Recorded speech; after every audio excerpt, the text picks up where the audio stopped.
ಇವತ್ತು ನಾವು ಬದನೆಕಾಯಿ ಭರ್ತಾ ಮಾಡೋದನ್ನ ನೋಡೋಣಂತೆ. ಇದನ್ನೇ ಸ್ವಲ್ಪ ನಾನು ಈ ರೀತಿ ಕಟ್ ಮಾಡಿದ್ದೀನಿ. ಸೊ ಒಳಗಡೆ ಏನಾದರೂ ಹುಳ ಇದೆಯಾ ಇಲ್ಲ ಅಂತ ಗೊತ್ತಾಗುತ್ತೆ. ನೆಕ್ಸ್ಟ್ ಇದನ್ನು ಗ್ಯಾಸ್ ಸ್ಟವ್ ಮೇಲೆ ಸುಡಲಿಕ್ಕೆ ಇಡಬೇಕು.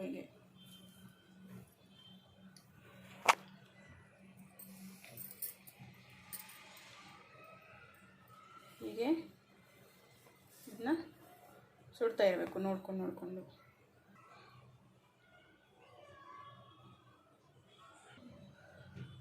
ಹೀಗೆ ನೀಟಾಗಿ ಎಲ್ಲನ ಸುಟ್ಕೋಬೇಕು.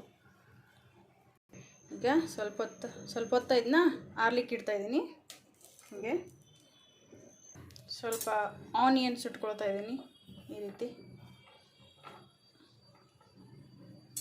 ಆನಿಯನ್ ಸುಟ್ಕೊಂಡ್ಮೇಲೆ ನೋಡೋಣ.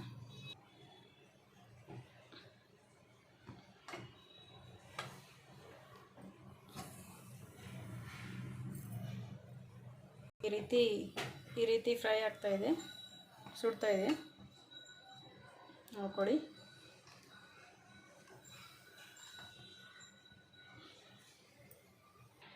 ಸೊ ಇದು ಈರುಳ್ಳಿ ಹಸಿ ವಾಸನೆವರೆಗೂ ಹೋಗೋವರೆಗೂ ಈ ರೀತಿ ಸುಟ್ಕೋಬೇಕು. ಸೊ ಈ ರೀತಿ ಆನಿಯನನ್ನು ಫ್ರೈ ಮಾಡ್ಕೊಂಡಿದೆ.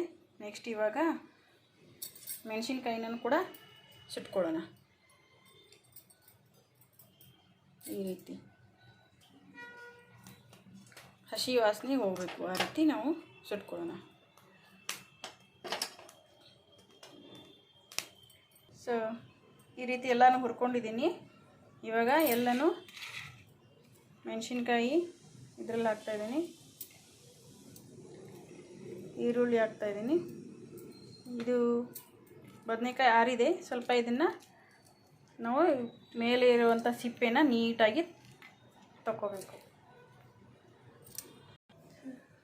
ಸೊ ಈ ರೀತಿ ಎಲ್ಲ ಸಿಪ್ಪೆನ ತಗೊಂಡಿದ್ದೀನಿ. ಮಿಕ್ಸಿ ಜಾರಿಗೆ ಹಾಕಿ ನೆಕ್ಸ್ಟು ಸ್ವಲ್ಪ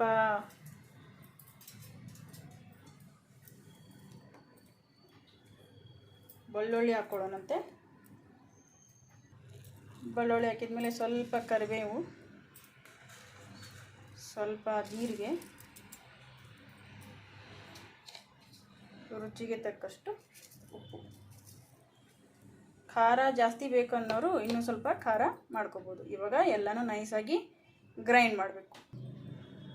ಸೊ ಬದನೆಕಾಯಿ ಭರ್ತಾ ರೆಡಿ. ಇದು ಅನ್ನಕ್ಕೆ ಚಪಾತಿಗೆ ಚೆನ್ನಾಗಿರುತ್ತೆ.